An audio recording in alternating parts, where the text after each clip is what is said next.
தனுசு ராசிக்காரர்களை பொறுத்த வரைக்குமே இந்த தை மாதம் தான் அவங்களுக்கு ஒரு ட்ரெண்ட் செட்டிங் மாதமாக இருக்கும். ஃபார் எக்ஸாம்பிள் என்னன்னா, ஒரு மனுஷனுக்கு டென்ஷன் வரலாம், ஆனால் இவ்வளோ டென்ஷன் வரக்கூடாது அப்படிங்கிற மாதிரி ராசியிலே 4 கிரகங்கள் வந்து அமர்ந்திருக்கிறாங்க. ஒன்று செவ்வாய் இருக்கிறார், சுக்கிரன் இருக்கிறார், சூரியன் இருக்கிறார், புதன் இந்த மாதிரி எல்லாருமே உடம்புல உட்காந்துருக்காங்க. உடம்புல இத்தனை கிரகங்கள் உடம்புல உட்காந்துருக்கும் போது என்ன ஆகும் அப்படின்னா, இந்த உச்சக்கட்ட டென்ஷன் ஆகும் மைண்டு. இது வரைக்கும் 8ஆம் இடத்துல குரு பகவான் இருந்து 8ல் இருந்து ராசிநாதன் மறைந்திருந்ததால் என்ன மாதிரியான விஷயங்கள்லாம் நடந்ததுன்னு பார்த்தீங்கன்னா, ஒரு டிப்ரெஷன், இனம் புரியாத ஒரு கவலைக்குள்ள மாட்டியிருந்தாங்க. அந்த இனம் புரியாத கவலை எல்லாம் இனிமே சரியாயிடும். இப்போ ராசிநாதன் வந்து 8ஆம் இடத்துல மறையும்போது அஷ்டம குரு கஷ்டங்களைத்தான் தரும் என்பதில் மாற்று கருத்தில்லை. அப்போ 8ஆம் இடத்துல குரு பகவான் இவர் போய் 7ஆம் இடத்துக்கு வந்துட்டார். குரு பகவான் இப்போ 7ஆம் இடத்துக்கு வந்தது ஒரு பெரிய பெருஞ்சிறப்பு.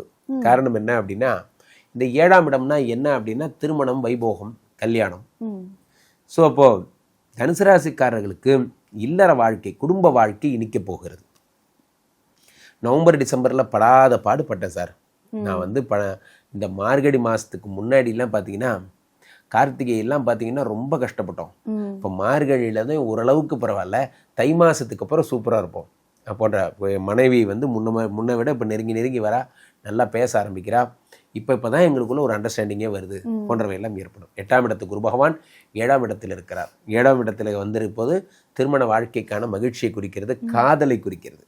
தனுசு ராசிக்காரர்களுக்கு 4 கிரகங்கள் உடம்புல இருக்கும்போது இனம் புரியாத டென்ஷன். ஏன்னா செவ்வாய் யாரு அப்படின்னா ரொம்ப தைரியத்தை கொடுக்கக்கூடியவர். சூரியன் யாருன்னா ஆளுமையை கொடுக்கக்கூடியவர். புதன் யாருன்னா திருமண வாழ்க்கையை பிரிக்கிறவர்.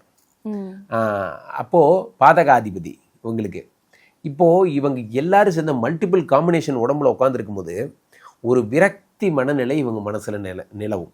என்ன அப்படின்னா, என்ன வேலை, என்ன புதுசாக பிஸ்னஸ் ஆரம்பிக்கிறேன்னு சொன்னீங்க அப்படின்னு யாராவது கேட்டால், என்னத்த பிஸ்னஸாக ஆரம்பிச்சுக்கிட்டு போய்கிட்டு எல்லாமே வந்து ஒரு விரக்தியாகவே, என்ன நீங்கள் வேலையில் ப்ரமோஷன் வரும்னு சொன்னீங்க, என்னத்த ப்ரமோஷன் இவனுங்க தரப்போகிறானுங்க, இது என்னங்க எல்லாத்துக்கும் இப்படி பதில் சொன்னால் எப்படிங்க அப்படிங்கிற மாதிரி இவர்கள் மனநிலையில் ஒரு சந்தோஷமே இருக்காது. இப்போ என்னன்னா, இந்த 5 கூடிய செவ்வாய் பகவான் யோகாதிபதி அவர் வந்து இந்த ஜனவரி 15க்கு அப்புறம் 2ஆம் இடத்துல உச்சம் பெறுகிறார் செவ்வாய் பகவான். செவ்வாய் உச்சனாலே ஆட்டோமேட்டிக்காக என்னாகும், யோகாதிபதி உச்சம்.